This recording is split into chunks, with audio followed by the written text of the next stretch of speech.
and welcome to Speak Your Mind. I'm your host, Shami Lochan, on Gold FM and on FBC TV. Speak Your Mind. My guest is Dr. Rajiv from CWM Hospital. Doctor, I'd like to welcome you on the show. Thank you very much for coming. Thank you, Shami. November is dedicated to prostate cancer to create awareness. And we have coined the word November to Movember, like we do for October, into Pinktober, to address breast cancer in women. So now that November is coming to an end, and we thought that we conclude the month with a very important topic to create awareness on prostate cancer. Let's talk about prostate cancer. What is prostate cancer? Prostate cancer is basically a cancer which occurs in the prostate gland, and the prostate gland is just located just under your bladder in front of your rectum, and is more common in the males. It is more common in people above age 50 and above. So as one goes older, the risk of getting prostate cancer increases. Is like you said that prostate cancer is found in males who are 50 and above. Is there a particular, I was reading an article which said that black men were more prone to prostate cancer? Yeah, so basically there are three main risk factors for getting prostate cancer. One is your age. As one gets older, the likelihood of you getting cancer increases. So for example, between 50 to 60 years, your risk of getting cancer is probably about 50%, and 60 years and above is 60. And as you grow older, the risk increases. So that's the number one risk factor. The other risk factor, which is common among the medical studies, is that if you are of a black American origin, then you have a higher risk of getting cancer. Now, they have not been able to find out why the black Americans will get more cancer compared to the rest of the white population. Having said that, our indigenous population, the Melanesians, have dark pigments with melanin, but that's not a risk factor for getting prostate cancer. What is the statistics in Fiji when it comes to prostate cancer? We probably get about 70 to 80 new cases every year, and the only drawback about these new cases are that about 80% of them are advanced stage, like they come at the late stage of prostate cancer, where we can't offer them any active treatment, but more of palliative care for them. So does prostate cancer lead to death? How dangerous is it? So like with any cancers, we grade them into grade 1, which is a localized cancer, and in grade 4, which is spread, stage 4 disease, which is spread beyond the prostate to the livers. So as the stage is higher, the risk of dying is quite high.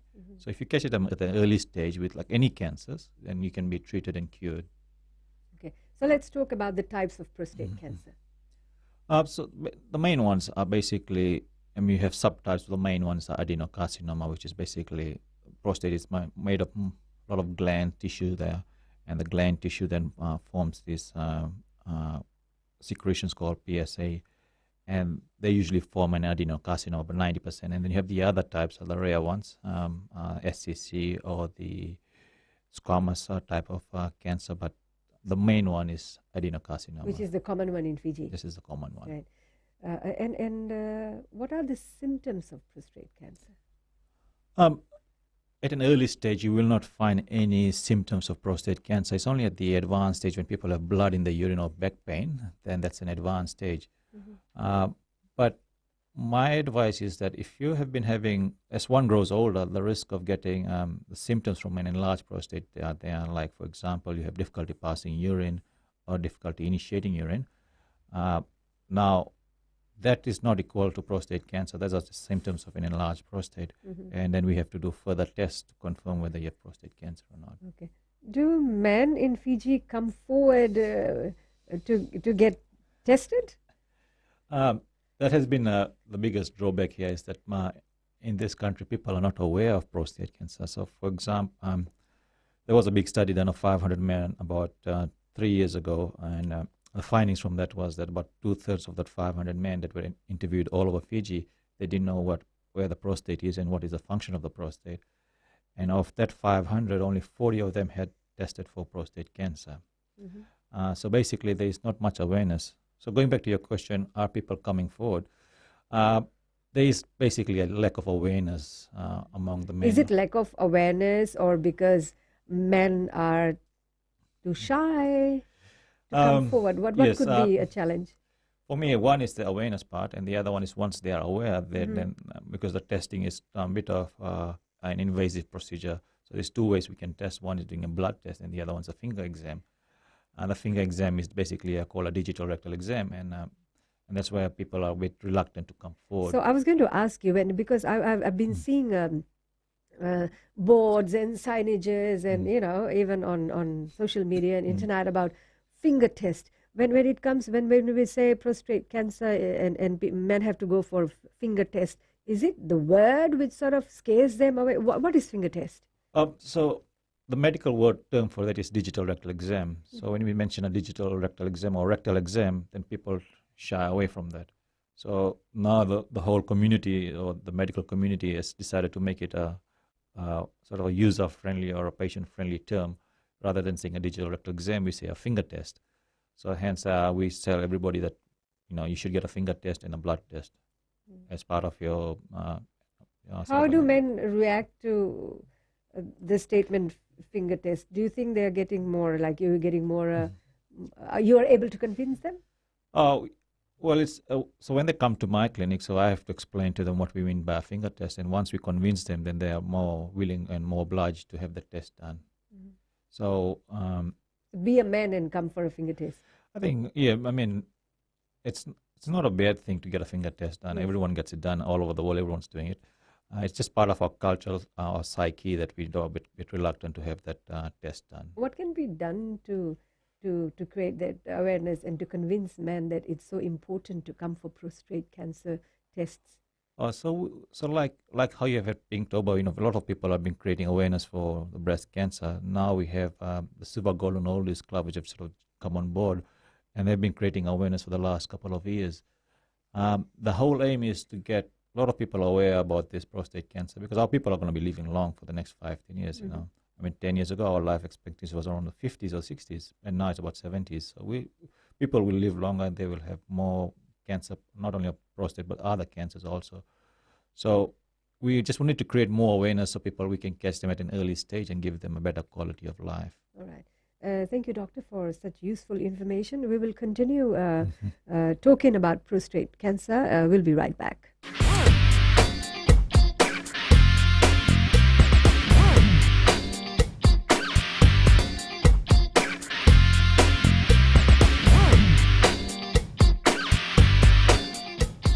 Welcome back on Speak Your Mind. I'm your host, Shami Lochan on Speak Your Mind, and Dr. Rajiv is here with me.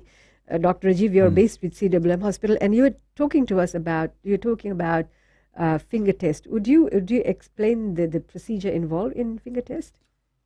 So basically, someone who comes for prostate checkup, what we do is the finger test. So basically, I use my glove, use a glove on my finger, and then insert into the rectum. And then what we are trying to figure out is if there's any lesions on your prostate, which we can feel. And if there's any abnormal lesions, then we proceed with the next discussion of how do we diagnose prostate cancer for these people. It's similar to how when women go for breast cancer tests, so it is basically feeling with your fingers, right? Yes. The lumps and yes. all that. And I think women have been very proactive in coming forward yes. for breast cancer tests, and the awareness has been huge. So we're trying to do same here with prostate yes. cancer. So that's the whole aim, is just to create more awareness and get more people come forward and get themselves tested.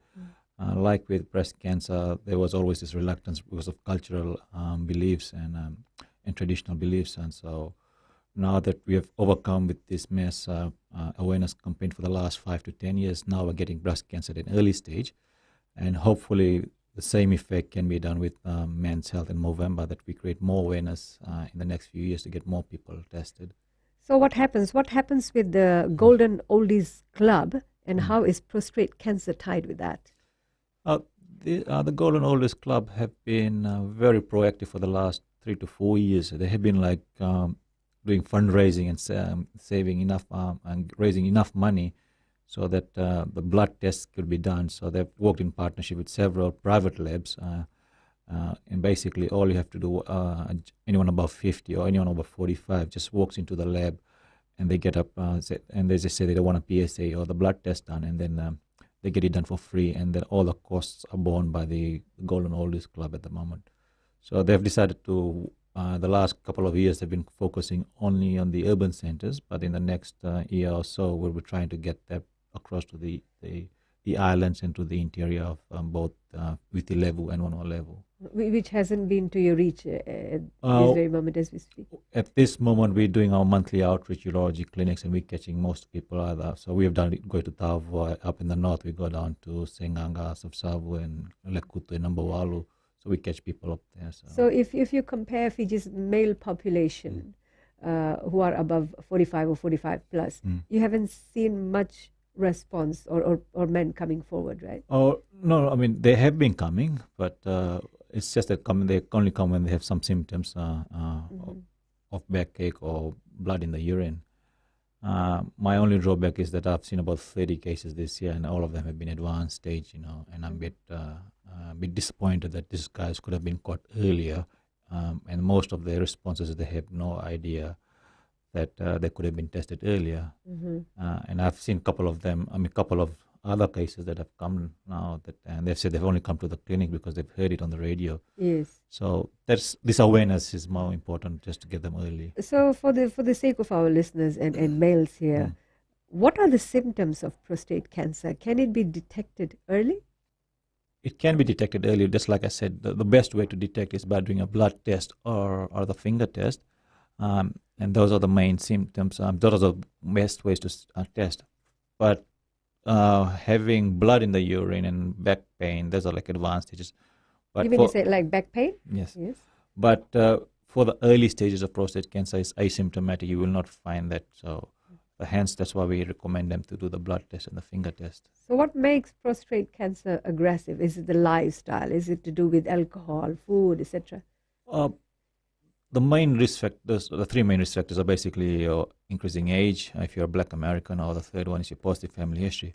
Now, there are some studies which say that the diet may play a role, but like I said, anyone who goes above 40 or 50, they need to be like living healthy, like doing the exercises, eating healthy food. Those are the advice that I give to my elderly patients there. What about alcohol and smoking? Smoking is a no. You shouldn't be smoking at all. Alcohol, like with anything, should be in moderation rather than anything. So you were talking earlier about getting a test done. So when should one start testing for this? So if someone in your family has got a prostate cancer, then we bring the age down to 45, and you start getting tested yearly. Otherwise, if you've got no risk factors, then at 50 years, then you start having your blood test and your finger test. So I usually tell them that when you have your birthday, whichever date is your birthday, as part of your birthday present, get a blood test done, or get a finger test done. So you remember that every year, as your birthday comes, that you are due for a blood test and a finger test, and then that's how I can remember. So and of course, it's timely because when it's your birthday, we say happy long life to you. Yes. I think it would be better to tie it with that too. And why not celebrate life? So if someone has prostate cancer, whom should they see? Urologist or oncologist for treatment? So once you get your blood test, which can be done at any labs or at any health center, or the finger test can be done by any of the doctors in this country, anything abnormal, then they come to me. One has to understand that an abnormal finger test or an abnormal or raised blood test does not equate to cancer. It is suggestive of cancer. So the next step is to do a biopsy to confirm whether you have cancer or not. So basically, we take samples from your prostate, send it to the lab, they look under the microscope to see whether you have cancer. And once you have got cancer, then we decide whether it's a higher grade or a low grade. And depending on which grade it is, then the treatment options are there. In this country, so urology, we deal with that operation side of things because it's a specialized operation. So we offer you surgical treatment for that. Now, if it's an advanced stage, then we offer you something called what we call hormone therapy. We can offer that. That can be done either by myself or by the oncologist. So men can go to any medical center or any hospital or see their doctor and then say that they want this test done? Yes, they just go down to any health center or any health facility or the private GPs, anyone. They all can do the blood test and the finger test. And anything abnormal, then they refer to my service. So you said blood test and a finger test. Can one do away with the finger test and just have blood test? Or is it both is important? So when you do a blood test, your chance of picking up cancer may be around about 40, 50% or 60%, let's say. And doing a finger test is another 40%. But when you combine the two, the risk, then it goes up to 70 to 80% chance that you can pick up cancer. I mean, you can do either one of the two. But like I said, if I get any one of the two, then I come and do both again to confirm whether you have any cancers or not. There's another question which men would like to ask would be, what can I do to prevent prostate cancer? There's nothing to prevent from prostate cancer. It's either you're going to get it or you don't going to get it. But I recommend that to stay healthy, that's much more important. Like, look after your health. If you have diabetes or high blood pressure, make sure it's under control. And just get a regular testing done, that's all. What do you mean by having a high PSA level, meaning that I have prostate cancer? What does that mean? So once you get your blood test, and there are certain numbers that come to me, so between 0 to 4, the risk of you getting, if your numbers are between 0 to 4, the risk of getting prostate cancer is about 25%. 4 to 10 is about 33%, and above 10 is about 67% risk of getting cancers. So depending on that number that you get, then I can give you the risks. Okay. So for an example, if it comes to family concerns, if a man has prostate cancer, does it affect its relationship with his wife? I mean, as in having sex and all those things. These are some questions that might come to mind. So the main treatment for prostate cancer is just removing of the prostate. Like with any cancer, you remove that offending organ. So once we remove prostate cancer or the prostate itself, there's a 5% risk of getting incontinence and about another 5% risk of getting erectile dysfunction. But it's not that your sexual function will decrease. We can still give you some medications and rehab your sexual function so that it's much better or as good as prior to surgery. So you can still have a good relationship with your wife. Yes. We will take a break, doctor, and then we would like to talk about what are my treatment options. And if you want to call and ask any questions in relation to prostate cancer or have anything in mind that you want clarified, Dr. Rajiv is here, and you can call us on 3220906 or 3220907 on Gold FM. Speak your mind right now, but soon after this break.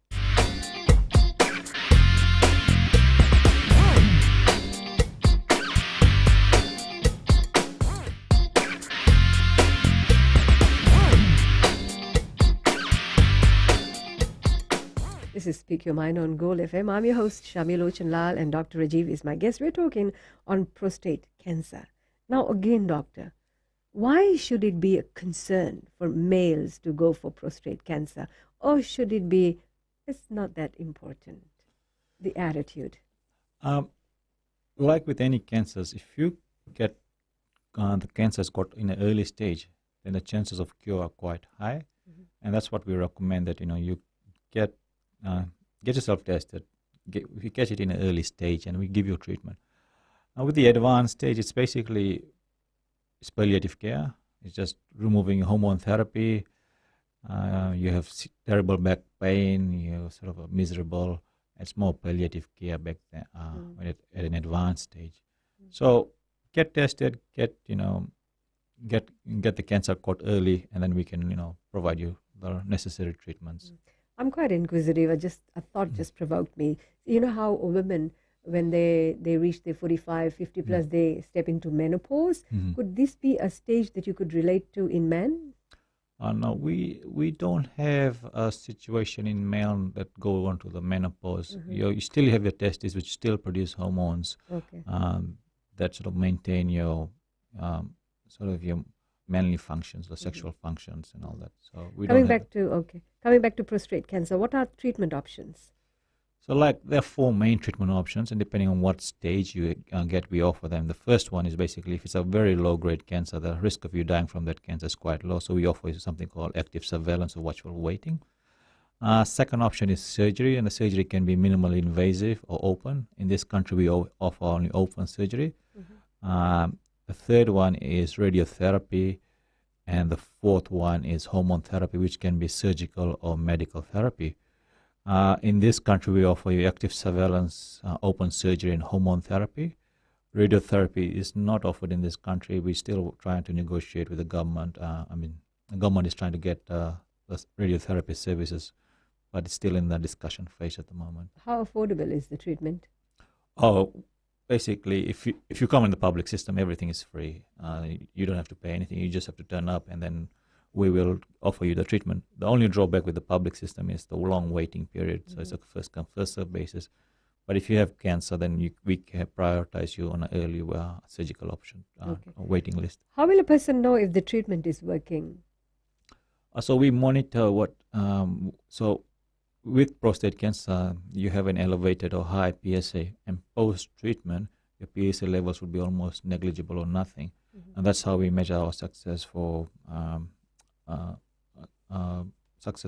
surgical treatment or radiotherapy. Is there any side effects with treatments? So the main side effects are basically, like I said, for surgical is basically urinary incontinence, which is 5%, but it gets better with time, and erectile dysfunction. That's the same side effects with radiotherapy also. But with radiotherapy, there's an added risk of getting bladder cancer 15, 20 years down the line. Is there any common side effect? Apart from erectile dysfunction at the start of after the treatment, but it gets better and better. There's no like mood swings or certain things like that, or the mood swings happen with hormone therapy. So with hormone therapy, what we're trying to do is cut off the testosterone supply that feeds onto the prostate cancer. Now, once we take off the testosterone supply, which can be either chemically or surgically, then you have those signs and symptoms of low testosterone, which is mood swings, your breast tenderness, you get more angry more easily. So with hormone treatment, then you have those symptoms. So if anyone is diagnosed with the prostate cancer, can they take their vitamins or any other supplements? Will it affect in any way? Oh, I mean, people will take traditional medications or herbal supplements, and there's nothing to stop them from taking. If they feel good with those medications or supplements, then they should continue. You mentioned herbal treatment, right? Is it wise to go with herbal treatment? Like, you know how some people in rural areas, or maybe instead of coming to see a doctor, they might opt to these kind of treatments. How risky or good is it? So I have been trained on the Western medicine, and we follow the science side of things. There is no traditional medicine that I know that would help with prostate cancer or any cancer for that information of. So I wouldn't recommend traditional medicine for prostate cancer or any cancer at all. But at the end of the day, it's the decision on the people, that the patient themselves. You know, what we give them the advice, and they decide whether they want to follow it or not. It's not that I'm saying that the Western medicine is superior than the traditional, but at this moment, the evidence on currently, I would recommend to come to the hospital for treatment. Okay, but can people opt for traditional treatment? No, there is no evidence to suggest that they would benefit, and so I wouldn't recommend. No. Okay. Does red wine help to prevent prostate cancer? Red wine, in moderation, not with prostate cancer, but it has been shown to have some benefits, but not with prostate cancer per se. There's no specific diet or physical activity or alcohol that would say that if you take certain amounts, that would prevent. But if you don't take alcohol, eat healthy, then your benefits are, apart from getting a low risk of cancer, it would be other benefits also. You'll live healthy and happily. So what is the recovery period after a person undergoes treatment?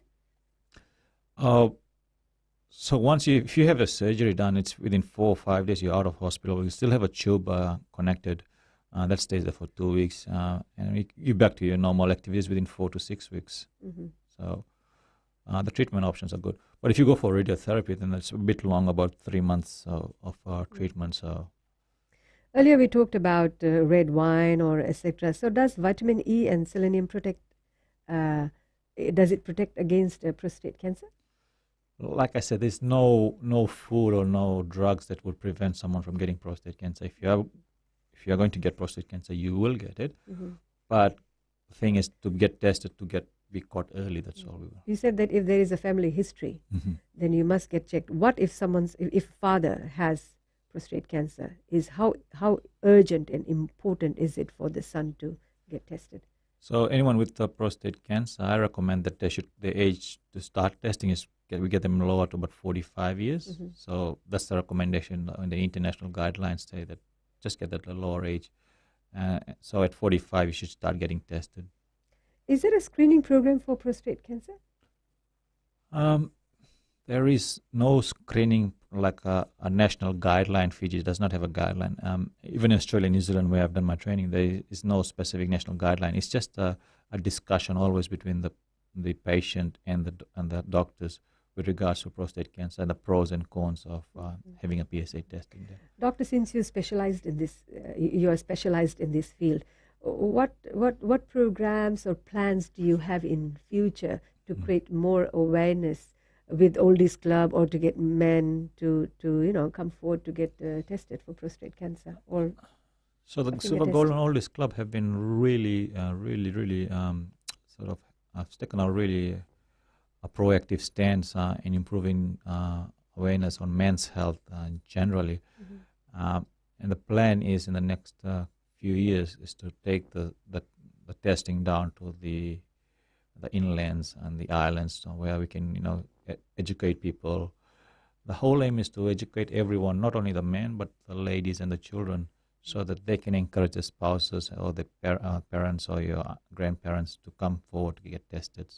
So that's the plan in the next few years to go out to the. Okay, thank you, doctor, for coming on the show and giving such intelligent, great information on prostate cancer. And I hope that our viewers, especially males, will take heed from here. And it's not only during the month of November that you should go and get tested, but please do, and children and wives and women, please do encourage your man to go for test, because it does affect your health and your life. And what better way around your birthdays. Thank you, doctor. We'll take a break, and after this break I'm going to talk to two gentlemen who have been proactively creating awareness on prostate cancer.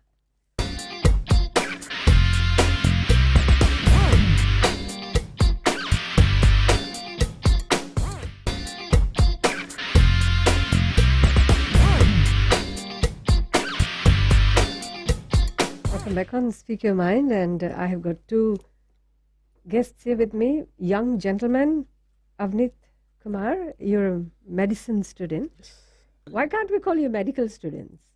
Well, medical, because the other people or the other students who are in the medical school, they can be confused with us. We are doing, even our course is MBBS, which is Bachelor in Medicine. So it's better if we say medicine students. But in the current age, in the current times, we can be referred to as medical students. So what does medicine student, what does your study entail? So our study is actually divided into two things, like rightfully Pramesha said. It's either everything can be divided into either being a problem of medicine or surgery. So either you can give drugs to cure it or treat it, or you can actually take out the problem itself. So for example, when you're talking about the prostate, either we can give drugs to hormone therapy. You could actually give it to help better the life of the person, or you could actually take out the prostate, where it's a more invasive procedure. So medicine or surgery. So that's our study. That's how study is actually. Yeah, I actually saw your video you produced to create awareness on prostate cancer. You two are very young man, maybe barely in your 30s. just early 20s, of course. Yes. Yeah. Why what sort of motivated you to produce a video on prostate cancer awareness? Okay, so we are in the 4th year of medicine, and but we are studying the same program, yet we're doing different things in the year.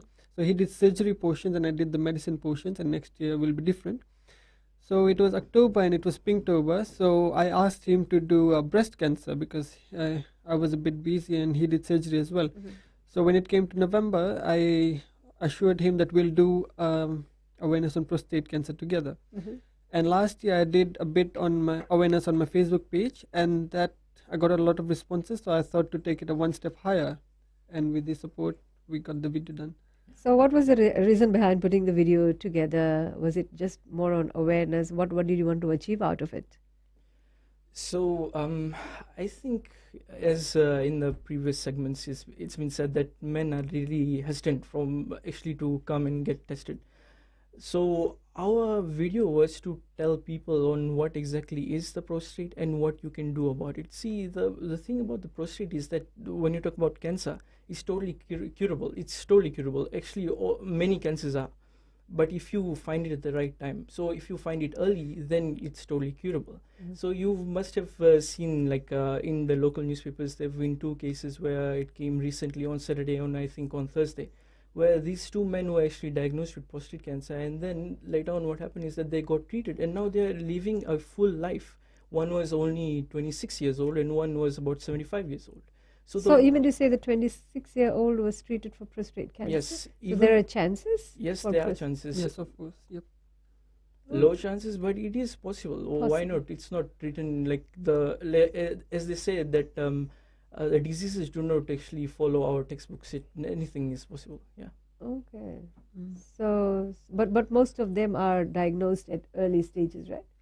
No, most of the cases in Fiji are diagnosed at late stages because they do not present early for screening. At late stage, like yes. 45 plus, you mean to say, right? No. When we say late stage, we do not mean the age. Late stage of the disease. The stage of the cancer. Yes. Yeah. And with age, the cancer rises. Once you hit your 50s, you have a lot of risk. That's why we advise the screening should start from the age of 50. But the recent one was a 27-year-old, right? Which was Yes, a case which you seldom get? Yes. It's rare to get it in that age, but you can still get it.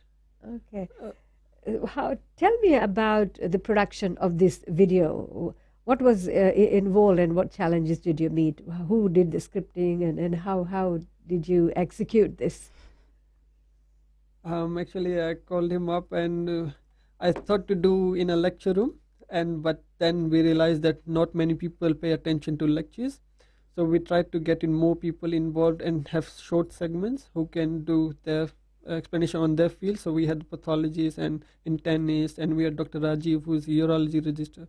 So we had all these people involved. So we didn't write the script for them. Because with their knowledge and experience, it's much superior to ours, so did their portion. But they're really helpful. We just asked them to. But the real challenge was finding them because of the busy schedule, and we're really grateful to them. So we took out time and we went on recording to the individual doctors. And this is about, what's the duration of your video on prostate cancer? It's just 5 minutes. How are you marketing this? How are you reaching to people with this video? So basically it can be, there are multiple ways. We can say passive or active. Passive is just we posting on our Facebook wall or just using social media. And then active is we message everyone that we know, our friends, friends of friends, friends of friends of friends, our family members, just trying to get them to watch the video, the entirety of the video. So the thing is that we were talking how would we actually market this. So I was suggesting we just post it on social media and then it would get likes and etc. But the thing is that we don't want quantity, we want quality. We want people to see the whole video and understand what it actually means. So basically we've been telling people, okay, this is why, the reason why prostate cancer is important is because it's the most common form of cancer in men in Fiji. So many men are undiagnosed or come in really late when they could have been saved. So we're trying to tell them and get them to watch the video so that it can help them. We are not actually doing it for our own likes, but we're trying to get it for, it's just for the benefit of others. Yeah. So to add on, so if you watch the video, we need them to spread the message as well. And how are we marketing? We all, in addition to that, we also emailed some of the companies who are involved in this promotion personally. But we're really grateful that FBC really encouraged us, and here we are on a higher platform promoting it. So thank you.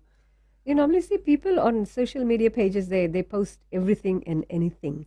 We seldom see intelligent things being posted. We'd like to encourage people to take cue from you to produce something of such intelligence, of such educational nature. What kind of response are you getting from social media, from men of your age? Are you able to get your targeted audience, 45 plus?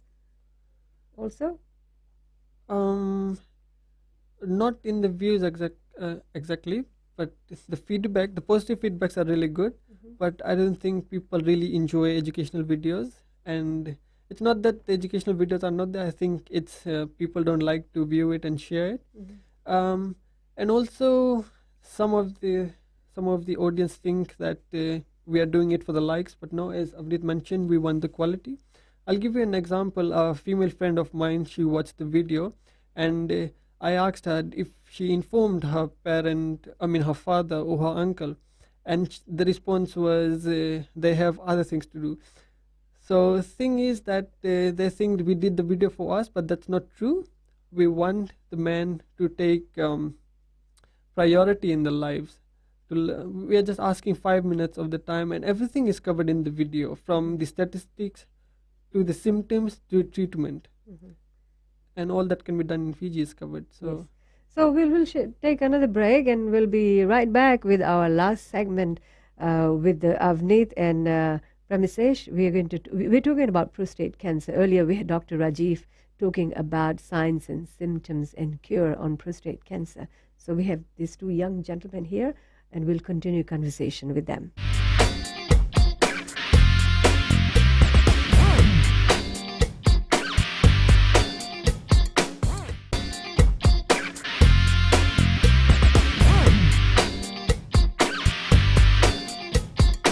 We will continue the conversation with Avneet and Pram. They are both medicine students, and we are talking about prostate cancer, a video which both of you produced to create awareness on prostate cancer, which is excellent. In your video, I watched the video, and people can also go on YouTube link to watch the video. What's the address? Just search on prostate cancer Fiji, and the first link should be there. Okay. Otherwise, it's prostate cancer Movember promotional video. All right. So there must have been certainly a lot of research and input put together to produce this. Would you clarify the side effects and other problems that is faced during this when someone has prostate cancer? So when you're talking about prostate cancer, so firstly you should know that you can divide the disease into two things. That is early and late. So why the problem with prostate cancer is that in the early stages of the cancer, the symptoms or the things that you will experience are almost nothing to only a few things. So when you want to understand this, you must know that the prostate is like a gland or something wrapped around your, the passage from your urinary bladder, or the bladder, or the thing or bag that houses your urine. So the urine bag is here, and then you have your exit here. So there is a thing here in the middle, it's called the prostate. So when it gets bigger because of cancer or other reasons, what happens is that it starts to constricts it. So the passage of urine isn't so easy. So you have problems like not able to pass urine easily. You have to go to the toilet at night because you're not able to relieve yourself fully. Right. There are other things as well, like dribbling, that is you usually see after you've gone to the toilet. When you put on your pants, you see that there's still some urine on your pants. You see that you still have to go to the toilet. This is for early disease. Now, early disease, the thing is that many men tend to ignore them. They say that it comes with age and things like that. Right. So that's why it's so hard to actually get men to come in the early stage of the disease. But when you're talking about late disease, what happens is that now the cancer has actually gone from the prostate to other parts of the body. Commonly it goes to the back or the lower back. Oh, so men say that they usually have pain, back pain. Now, the thing is that not all back pain means cancer, and not all cancer means back pain. So that means that the specific kind of back pain with prostate cancer is that a continuous boring pain on your lower back. Even when you're asleep, it wakes you up at night. You have to get up, you have to do something about it. And anything you take for it, like pain relief or stuff like that, doesn't work for you. And that is when men come to get themselves checked, when they actually have that sort of back pain. And by the time it's too late.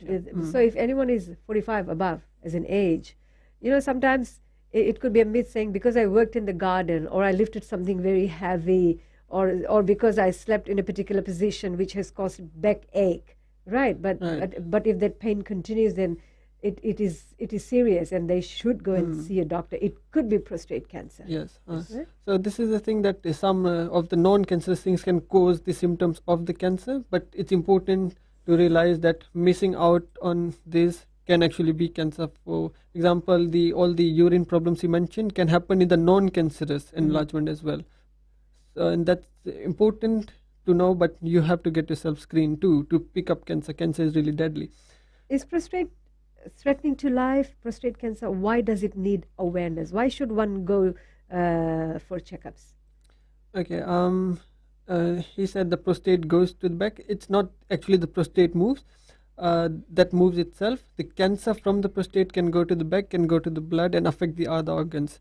So cancer is basically when the cells which make up the little things in our body that starts growing, and it keeps on going, doesn't stop. So that can kill you. Now many men die with prostate cancer, so there are a lot of undiagnosed cases. But we as medical people really push for screening because we are not sure which ones are deadly, which ones are not. So better be safe than sorry. So get yourself screened. Right. So you have produced a video to create awareness. Why is there little awareness on prostate cancer? I mean, you have taken a very proactive step, but why is there so little awareness? Yeah. So because prostate is something that we cannot see, right? Now if you look at in comparison to breast cancer is really up there because the breast is something that you can see and people know about it. Prostate, most people don't know the definition. And then there's little awareness too. And if you want to create a snowball effect or want to create awareness, there has to be snow first. So if it's a small snow, it will, even if it rolls, it will create a smaller snow ball. So it's like the rich getting richer. So to raise awareness of prostate cancer, a lot of men have to talk about it. That's another thing that men don't talk about it. Even if we get lost, we don't ask for directions. We appreciate you and Dr. Rajiv coming on the Talkback show and man talking about prostate cancer. Yes, of course. Why is prostate cancer related to no shave? I mean, normally people grow their mustache and beard. So at the moment, it has become a trend, grow or more, save or bro. But actually, this started back in 2003 when they started a no shave thing, because the thing was even ladies were involved in this, stop shaving the legs and all. The purpose of this was to collect money because they usually go to salons and all to shave, get the hairs removed. Then the money was donated to the cancer societies. So that was the initial purpose of it.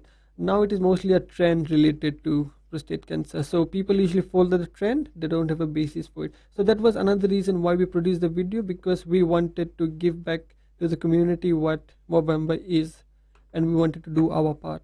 So it's nothing to do with the growing mustache, and because you're growing mustache, so it could sort of limit the risk of prostate cancer. But it's just being a man, grow a mustache, be a man, go and get tested for prostate cancer. Is there anything that you'd like to talk to men or say to men as we come towards the end of this show?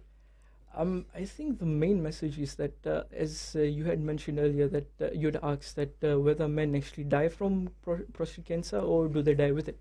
So the thing is that even though they don't die from it, usually the thing is that the quality of their life decreases. Quality, I'm talking about, let's say if you are 75 years old and you're to live up to 80 years, let's say 80 years. And in that last 5 years, and you're actually experiencing really bad backache. Now you're not able to do anything. When you are 75, you are able to walk around, do your daily stuff, etc. But in those 5 years, you would be bedridden and you won't be able to do anything. And people usually remember you by how you died, not how you lived. And that's the thing. We want to bring people forward to get tested, get themselves treated, so that they can actually live a long and full life. In Saturday's paper, what happened is that the article, the man actually said, the survivor of prostate cancer, he actually said that cancer does not actually affect only one person in the family. It affects the whole family. The mother, the father, everyone, the daughters, the son, even the dog is affected. Because when the person dies, the whole family is in sorrow, and even the dog doesn't know what actually happened.